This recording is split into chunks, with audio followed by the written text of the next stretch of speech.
that gets the roll. And I thought I clicked the key over, but yes, you are right. I've done that again. I did it last week as well. Okay, let's kick it off. Ricardo. Robust and long bell, and so I'll try to go clause by clause as much as I can, and I'll flag when I'm speaking to amendments as well.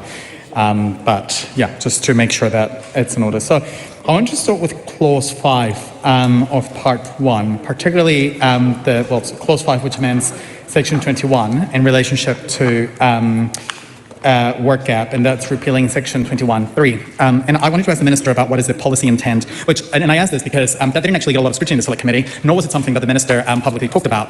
But the bill effectively is doing away with a specific definition of work gap in a provision, which if we look at the Social Security Act, the work gap would include, for example, that somebody is considered to have that if a person is receiving job seeker support at the rate in other clauses, and during a temporary period the person engages in full-time employment, and the income from that employment and the person's other income, if any, when calculated over a 52-week period, is less than the amount that would, under the appropriate income test, reduce the applicable rate of the job seeker support to 0. And I guess our concern is that, rather than, I guess, just changing the 52-week to potentially, for example, 26 weeks, the Minister's just done away with that. We think this is problematic because it would effectively reduce the number of particularly single parents who are eligible for job seeker support, and in some ways it also disincentivizes engaging in employment because of the narrowing definition of a work gap. I wanted to start with that because it also ties in with an amendment that we have, which would that is under my name, to delete that clause 5 in and of itself. And the amendment for us means that basically we would ensure that single parents who temporarily engage in full-time employment, where the income from that employment would not reduce the applicable rate of job seeker support to 0, they can continue to be considered to have a work gap and remain eligible for support, notwithstanding any other eligibility criteria. The bill, particularly if we think about, for example, the debates on the first and second reading, a lot of it has been in relationship to the additional non-financial sanctions, and which I will touch on later. But this change to the what is considered to be work gap has not actually given much mention by the Minister, and I think actually the public should have it on the record as to why the Minister is narrowing this definition and taking away one of the specific provisions and that helps define somebody having a work gap. I'm really concerned about the negative impacts that this could have on people.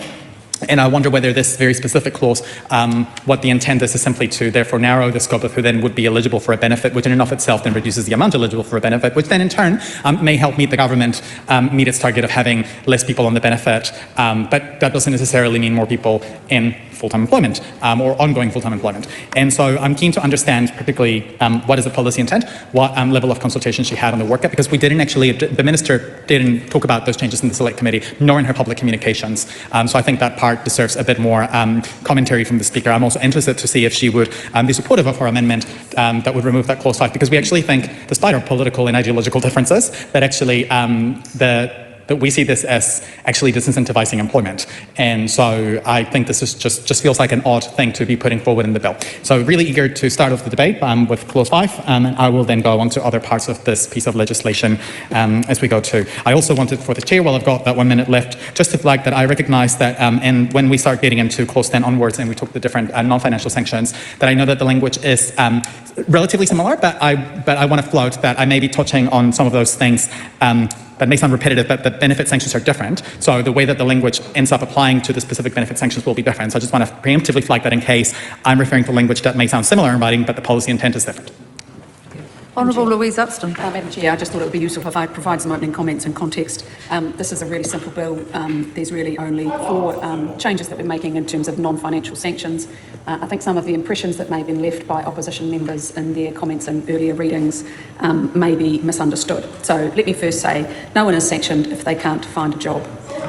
There are obligations in terms of people being available for work, looking for work, attending meetings with their case manager, attending sessions at MSD. So this is all about the rights and responsibilities, ensuring that those who are on job seeker benefits, for example, are taking the steps they need to.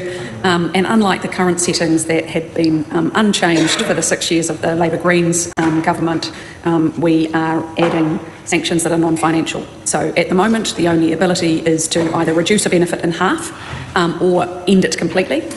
These 4 new non-financial sanctions mean the entire amount of the benefit is retained, and there are just a couple of changes. The clause that the member refers to is also related to a 26-week reapplication. We want to ensure that people continue to be eligible for the benefit type they are on.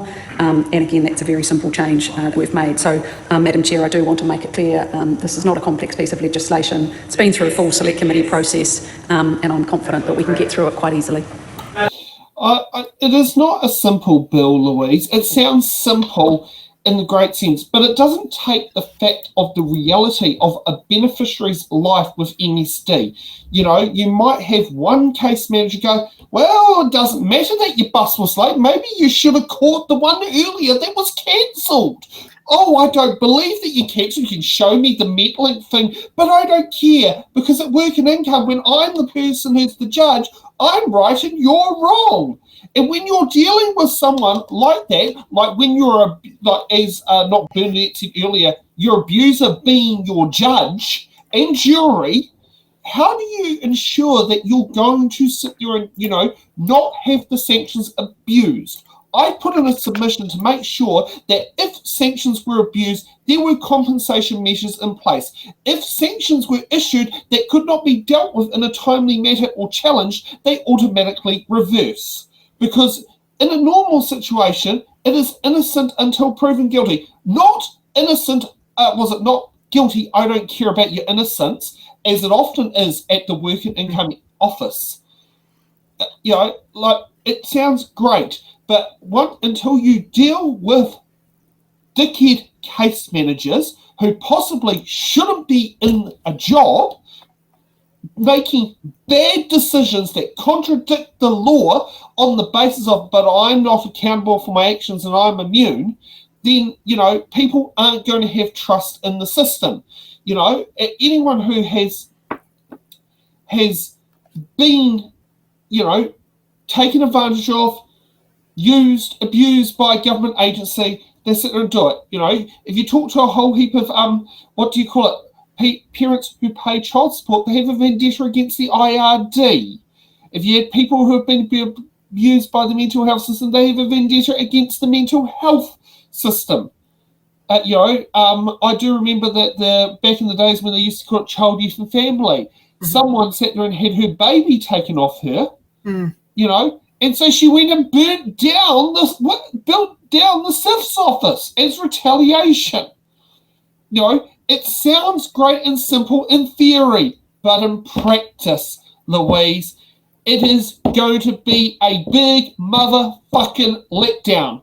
You don't usually get me saying the F word on here, because even at times I'd like to sit there and say it, I do hold back. But, experience speaks volumes. Yeah, I'm going to quote Frozen. Let it go, can't hold it back anymore. Okay, so that's what Sam did. Okay, so speaking to what Louise Upston just said, I found it very funny. She said, no one is sanctioned if they can't find a job. I'd like to know what her definition of job is, because one of the non-financial sanctions is, well, you've got to do volunteer work. Right, I'm sorry. I called that a job, volunteer work. It's the definition of job something that you get money for, because that is something that could be exploited. I read the Citizens Advice Bureau's submission, and I put the link to that submission in the chat just earlier. But they stated that that their concerns about the proposed community work experience sanction in the bill, which involves making a person work unpaid for at least 5 hours per week at a not-for-profit organisation. So that includes like your faith institutions as well. Their position is that people should be paid for their labour. This is a key human rights principle that is enshrined in Article 23 of the Universal Declaration of Human Rights. So, yeah, potentially that non-financial sanction could be in violation with Article 23 of the Universal Declaration of Human Rights. Well, the other one is also the community work one. If that community work exceeds, so I'll just work out what is, get the calculator. While you're doing the calculator, I just wanted to point out that you were absolutely right about the reasons why people are sanctioned.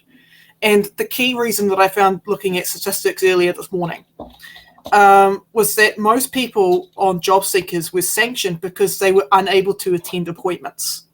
So, you know, that turned out to be 9,366 out of 13,000, or roughly 72%.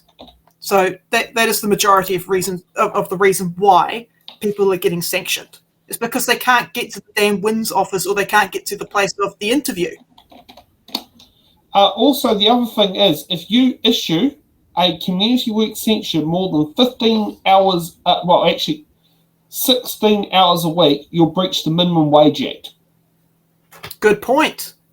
You know, it doesn't take long to sit there and do that, to breach it. And if anyone is sanctioned, or put on there to do, say, 20 hours a week, you file a complaint with Ministry of Business and Innovation as MSD breaching the Minimum Wage Act. Yeah, you know, so make sure that they sit there and learn it the hard way. yeah, I mean, you're absolutely right. And Ricardo actually brings up that point. There's a minimum, so you've got to work at least 5 hours per week, but there's not a maximum. Yeah, I mean, so that could be abused. You could be exploited. Yeah, exactly.